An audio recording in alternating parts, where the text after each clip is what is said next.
My wife accused me of cheating with security footage proof I was innocent. She said it was doctored and her jealousy cost me my job, my marriage and my family.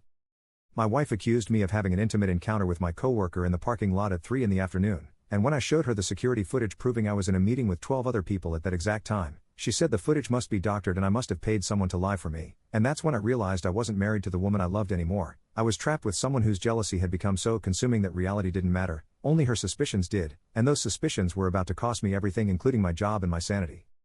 It started small. Questions about where I'd been, who I'd talked to, why I was 10 minutes late coming home. Normal couple stuff. I answered honestly because I had nothing to hide. Went to the grocery store. Talked to Mike from accounting. Traffic was bad. But the questions never stopped. They multiplied. Got more specific. More accusatory. Who's Sarah? Sarah from marketing. You've met her at the holiday party. Why is she emailing you? About the quarterly report. It's work. At 8 p.m.? Different time zone. She's in California. That's convenient. Convenient. Like time zones were suspicious. Like work emails were evidence of betrayal. Rachel and I had been married for 6 years. Together for 8. We had Emma, who just turned 3, and Mason, who was 9 months old. 2 kids under 4. The stress was enormous. Sleep deprivation. Financial pressure. The constant chaos of young children. I thought that's what this was. Postpartum anxiety. New mom stress. Something temporary that would pass. It didn't pass. It got worse. 3 months after Mason was born, Rachel started calling my office. Once a day at first. Just checking in. Seeing how my day was going. Sweet on the surface, but I could hear the tension underneath. The suspicion. Who are you having lunch with? The team. Same people as always. Is Jennifer going? Probably. She's on the team. I don't like how she looks at you. She doesn't look at me anyway. She's married with 3 kids. That doesn't mean anything. The calls increased. Twice a day. 3 times. 5 times. My coworkers started noticing. Making jokes about my wife keeping tabs. I'd laugh it off, but inside I was mortified. My boss pulled me aside. Everything okay at home? Rachel's been calling a lot. Yeah. Just new baby stress. She's anxious. Understandable. But maybe have her text instead? The calls are disruptive. I told Rachel what my boss said. Asked her to text instead of call. So now you're embarrassed of me? No. I'm trying to be professional at work. Professional? Is that what you call flirting with your coworkers? I'm not flirting with anyone. I'm doing my job. Your job requires you to have lunch with Jennifer 3 times a week? We work on the same project. We eat lunch at the same time. That's it. That's it. Right. That's always it with you. I didn't know what that meant. Didn't know what I'd done to make her so suspicious. I'd never given her a reason not to trust me. Never so much as looked at another woman. I loved Rachel. Loved our family. Wanted nothing more than to make this work. But her jealousy was becoming impossible. She started showing up at my office. Unannounced. Would text saying she was in the area and wanted to grab lunch. Except she wasn't in the area. We lived 40 minutes away. She'd driven specifically to check on me. The first time she showed up, I was in a meeting. My assistant told her I'd be out in an hour. Rachel waited. In the lobby. For an hour. When I came out, she was there with Mason in his stroller, watching the hallway like she was expecting to catch me with someone. Surprise. Thought we'd bring you lunch. But her eyes were scanning. Looking for evidence. For proof of whatever she'd convinced herself was happening. This is really sweet, but I have another meeting in 30 minutes. 30 minutes is enough time to eat. We ate in the cafeteria. She watched every person who walked by. Every woman who said hello. Every coworker who waved. Her jaw tight. Her suspicion visible. Who's that? Melissa. She's in HR. She's pretty. I guess. I've never really thought about it. Of course you haven't. The sarcasm was thick. Like she didn't believe a word I said. She started showing up weekly. Then twice a week. My coworkers noticed. Started asking if everything was okay. I made excuses. Said she was lonely at home with the kids. Needed over 18 interaction. They nodded, but I could see the judgment. The pity. My boss called me in again. We need to talk about Rachel. My stomach dropped. What about her? She's been coming by a lot. And she's been asking the front desk questions about your schedule. About who you meet with. About when you leave. She's just anxious. I understand. But it's creating an uncomfortable environment. For you and for your coworkers. People are noticing. I'll talk to her. Please do. Because this can't continue. I went home that night planning to have a calm conversation. To explain that her behavior was affecting my job. To ask her to trust me. To suggest maybe talking to someone about her anxiety. But Rachel was ready for me. Had been tracking my location on my phone. Knew I'd stayed 20 minutes late. Where were you?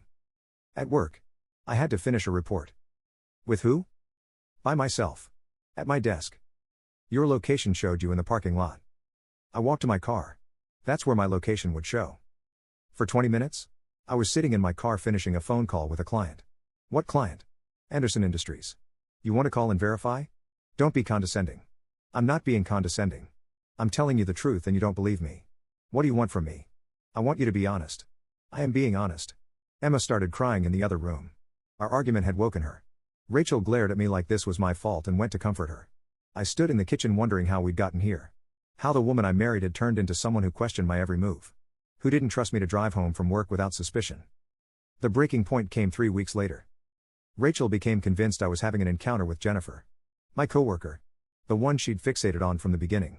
She'd built an entire narrative in her head. We were having secret meetings. Sneaking away during lunch. Sending coded messages through work emails. None of it was true. Jennifer and I were friendly coworkers. Nothing more. But Rachel couldn't see past her suspicions. She started calling Jennifer. Actually found her cell number somewhere and called her. Jennifer told me about it the next day, uncomfortable and confused. Your wife called me last night. Oh no. I'm so sorry. What did she say? She asked if we were having an encounter. I told her no. She didn't believe me. She said she knew we were lying. That she could tell by the way we looked at each other in meetings. We don't look at each other anyway. I know. But she's convinced. She kept saying she wasn't crazy. That she knew what she knew. I finally hung up on her. I'm so sorry. This is completely inappropriate. I'll make sure it doesn't happen again. But I didn't know how to make it not happen again. Rachel was spiraling and I couldn't stop it. That afternoon, Rachel showed up at the office again. But this time she didn't ask for me. She went directly to Jennifer's desk. Started confronting her. In front of the entire floor. Accusing her of destroying our marriage. Of being a homewrecker. Of having an encounter with her husband. Jennifer was mortified. Kept saying nothing was happening. That we were just co-workers. Rachel wouldn't listen. Kept getting louder. More agitated. Security had to escort her out. I was in a meeting when it happened. Came back to find my entire team staring at me. My boss's face was grave. My office. Now. I followed her. Knew this was bad. Worse than I'd imagined. Your wife just created a massive scene. Accused Jennifer of having an encounter with you. In front of half the company. I know. I'm so sorry. She's not well. She's been struggling with jealousy and anxiety. I don't care what she's struggling with. This is a workplace. And what happened today was completely unacceptable. I understand. It won't happen again. You're right. It won't. Because if it does, you're terminated. HR is documenting everything. One more incident and you're done. I drove home in shock. I was about to lose my job. Not because of anything I'd done. But because my wife's jealousy had become so out of control that she was harassing my coworkers. Rachel was in the kitchen when I got home. Acting like nothing had happened. How was your day? You know how my day was. You were there. Creating a scene. Getting me written up. I didn't get you written up. I was protecting our marriage. From what? There's nothing to protect it from. I'm not having an encounter. I've never had an encounter. But your jealousy is destroying everything. My jealousy? You mean my awareness. I see what's happening even if you won't admit it. Nothing is happening. Jennifer is a coworker. That's it. And now she's probably going to file a formal complaint against me because you harassed her. Good. Maybe she'll finally leave you alone. I stared at her. This person I didn't recognize. This person who'd replaced my wife. We need help. We need to see someone. A therapist. A counselor. Someone who can help us work through this. I don't need therapy. I'm not the one with the problem. You confronted my coworker at my job. In front of my entire team. I'm about to be terminated. That's a problem. If you weren't giving her a reason to think you were interested, I wouldn't have had to confront her. I haven't given her any reason. I haven't given anyone any reason. This is all in your head. So now I'm crazy? That's your defense? Your wife is just crazy and imagining things? That's not what I said. That's exactly what you said. You think I'm crazy. You think I'm making this up. Well, I'm not. I know what I see. I know what I feel. And I know you're lying to me. There was no reasoning with her. No facts I could present. No evidence that would change her mind. She'd decided I was guilty and nothing would convince her otherwise. I slept in the guest room that night. And the next night. And the next. Rachel didn't seem to care. Just kept accusing me. Kept calling my office. Kept showing up unannounced. My boss's warning had meant nothing to her. 2 weeks later, she accused me of having an encounter in the parking lot. Said she'd driven by at 3 in the afternoon and seen me with someone. I was in a meeting at 3. With 12 people. In the conference room. Then how did I see you in the parking lot? You didn't. You saw someone else. Or you imagined it. But it wasn't me. Don't tell me what I saw. I pulled up the building security footage. Showed her the timestamp.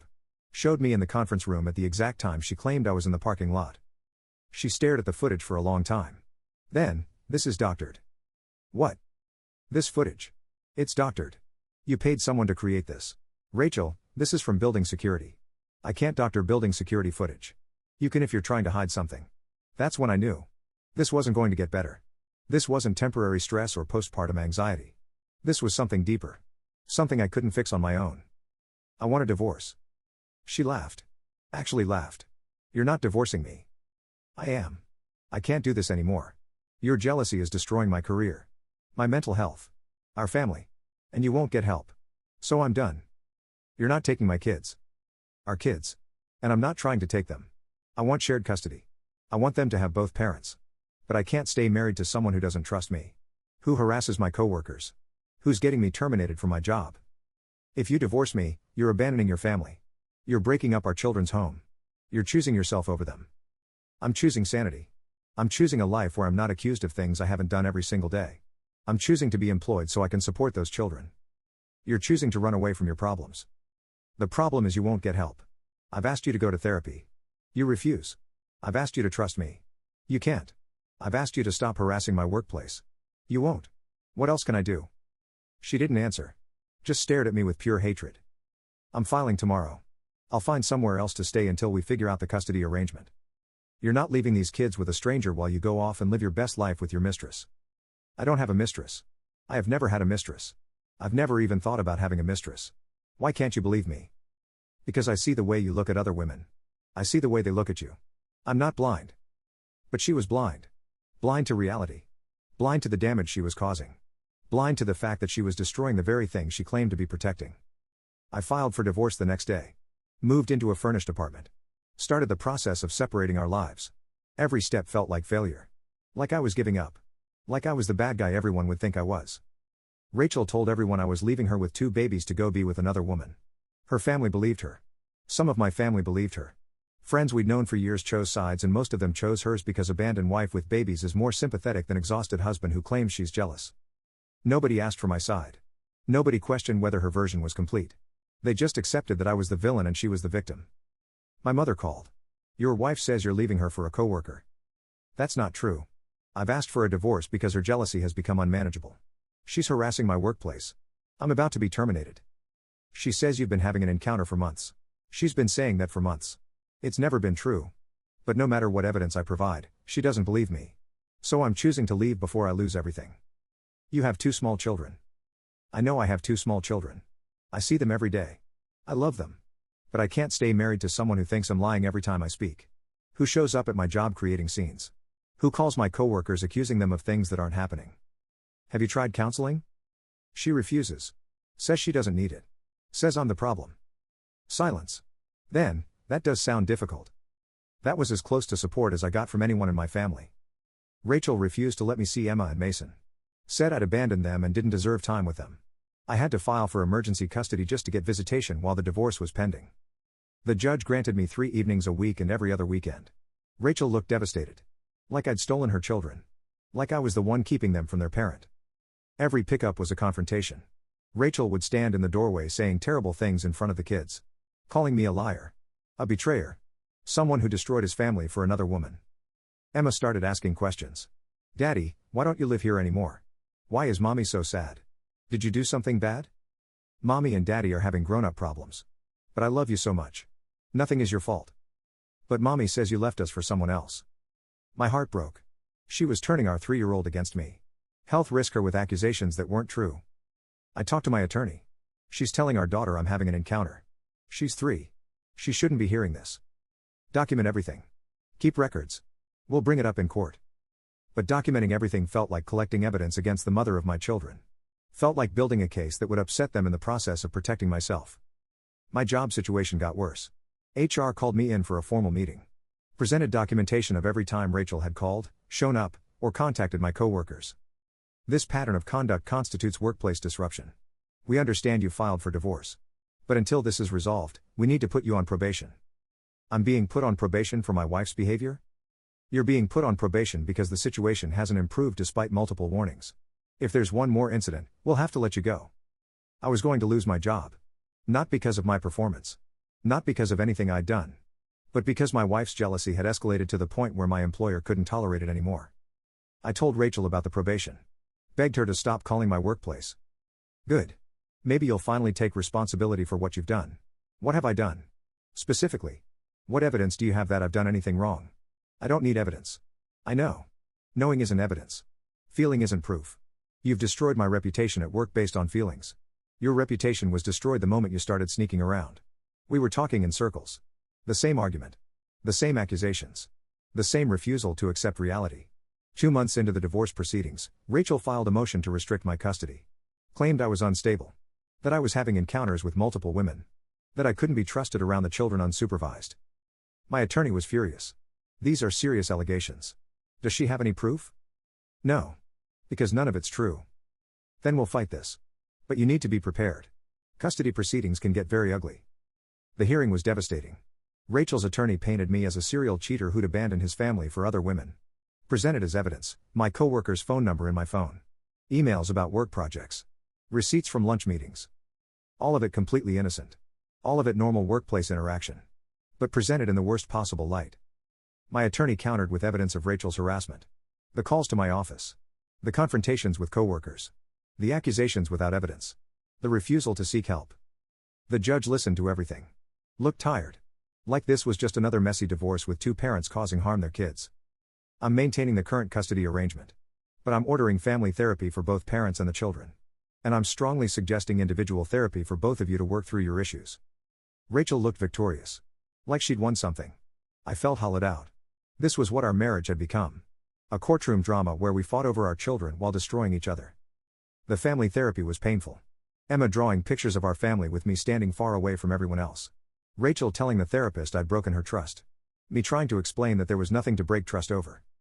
The therapist finally said what I'd been thinking for months. Rachel, your jealousy has become pathological. Without evidence, you've constructed an entire narrative of betrayal. That's not healthy. Not for you, not for your children, and not for any future relationship you might have. So you're taking his side? I'm not taking sides. I'm observing a pattern. You refuse to believe anything that contradicts your suspicions. You interpret innocent behavior as evidence of guilt. That's not jealousy. That's something deeper that requires professional help. Rachel got up and walked out.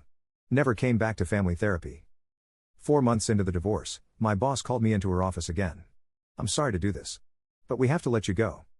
My stomach dropped. What happened? Rachel called this morning. Spoke to several employees. Accused them of covering for your encounters. Created another scene. We can't have this continue. But I'm getting divorced. I'm handling it. This isn't my fault. I know it's not your fault. But it's affecting the workplace. And we've given multiple warnings. I'm sorry. You're a good employee. But we can't keep dealing with this. I was terminated. Lost my job. Lost my income. Lost my ability to support my children. All because Rachel couldn't control her jealousy. I told my attorney immediately. This changes things. Can we use this in the divorce? Absolutely. Her behavior directly caused you to lose employment. That affects your ability to pay support. The judge needs to know. At the next hearing, my attorney presented documentation of my termination. The HR records. The warnings. The pattern of Rachel's conduct that had cost me my job. Rachel's attorney tried to spin it. My client was protecting her marriage. By harassing her husband's coworkers? By creating workplace disturbances that cost him his employment? That's not protecting a marriage. That's destruction. The judge looked at Rachel. Did you understand that your actions could cost your husband his job? I was trying to save my marriage. By making it impossible for him to support your family? She didn't have an answer. The judge ruled that Rachel's conduct had directly contributed to my job loss. Reduced her spousal support. Ordered her to pay half my attorney's fees. Maintained our 50-50 custody arrangement. Rachel left the courtroom looking devastated. Her attorney looked frustrated. I felt nothing. No victory. No satisfaction. Just exhaustion. 6 months after I filed for divorce, it was finalized. We split everything. Agreed on custody. Went our separate ways. Our marriage was over. Our family was fractured. Our children were casualties of Rachel's jealousy and my inability to fix it. I found a new job eventually. Lower pay. Longer commute. But they didn't know about Rachel. Didn't know about the drama. I could start fresh. Emma started kindergarten. Had trouble separating from Rachel. The therapist said it was because Rachel had made her anxious. Had told her too much about over 18 problems. Had used her as a confidant when she should have been protecting her. Mason was too young to understand. But he'd grow up in a broken home. Would spend his childhood going between two houses. Would never know what it was like to have both parents under one roof. 1 year after the divorce, Rachel started dating someone. I heard about it through Emma. Mommy has a friend who comes over. He's nice. He plays with us. I was happy for her. Genuinely. Hoped she'd found someone who made her happy. Someone she could trust. But 3 months later, Emma mentioned that Rachel was angry with her new partner. Accused him of looking at other women. Of lying about where he'd been. Of not being trustworthy. The same pattern. The same jealousy. The same accusations. It wasn't about me. It had never been about me. It was about something broken inside Rachel that she refused to fix. I felt sad for her. For her new partner. For any future relationship she'd try to have while carrying this burden of pathological jealousy. But mostly I felt sad for Emma and Mason. Because they'd watched their mother destroy relationship after relationship. Would learn that love means suspicion. That partnership means accusations. That trust is impossible. 2 years after the divorce, I started dating again. Met someone kind. Someone stable. Someone who didn't question my every move. The first time I was 10 minutes late, I braced myself for accusations.